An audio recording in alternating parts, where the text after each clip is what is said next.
izləyicilər, sizə uzun ömür, can sağlığı. Mənim Meşin şəhrinin ətrafında bir Alus kəndi var. Orada mənim bir əziz, böyük şəxsiyyətə malik olan, böyük istedada malik olan, millətin əziz bir oğlu Fərzullah cənablarından buradan uzun ömür, can sağlığı deyək, Fərzullah Cəlili. Onun xahişini yerinə yetirərək bir qatar şeir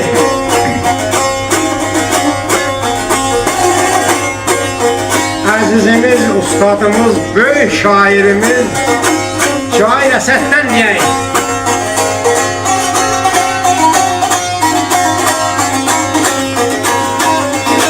Dedi mənə yeylin müqəddəsən diyarlar, cismimə ruh verən bir canlı hasar.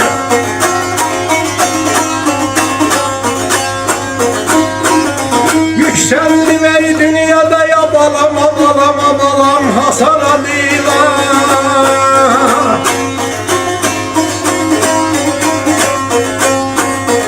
Mənə vətən adlı cahan bir hasar, cahan bir hasar. Vay qadar halim, mən qadar halim, gedər ceyran.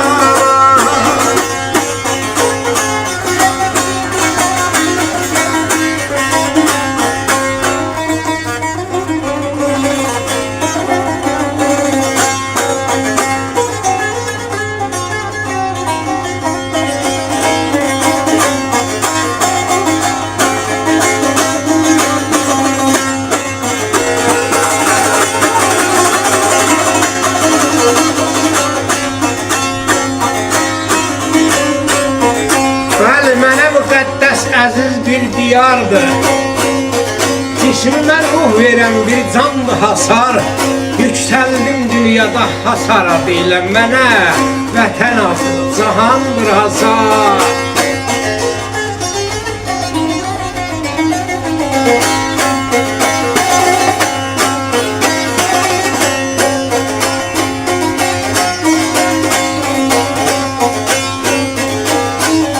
Dedi dünyanın içinde yalala yalala, dünyam sen benim, bacım kardeşimsan, atamsan benim.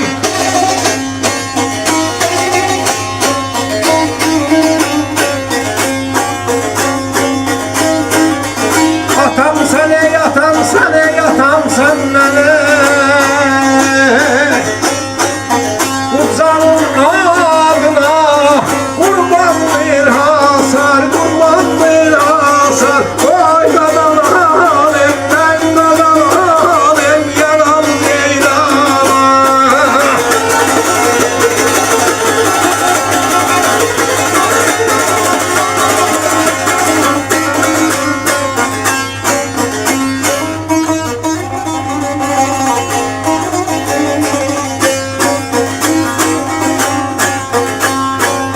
Dünyanın içinde dünyam sen benim, bacım kardeşimsan, anamsan benim. Atamsan, atamsan, atamsan benim, bu canım adına kurbandır hasar.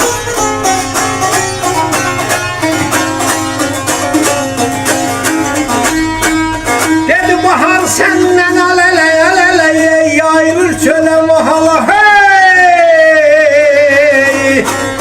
Mahallı gülleri sola sarala, sola sarala, koy badalar.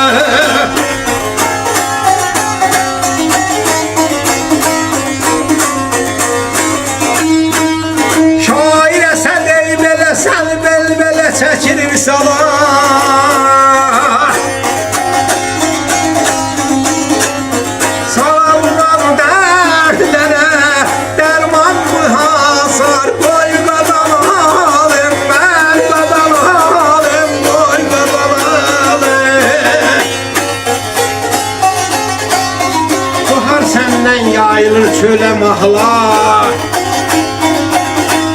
Mahallı güllərin sola saralar.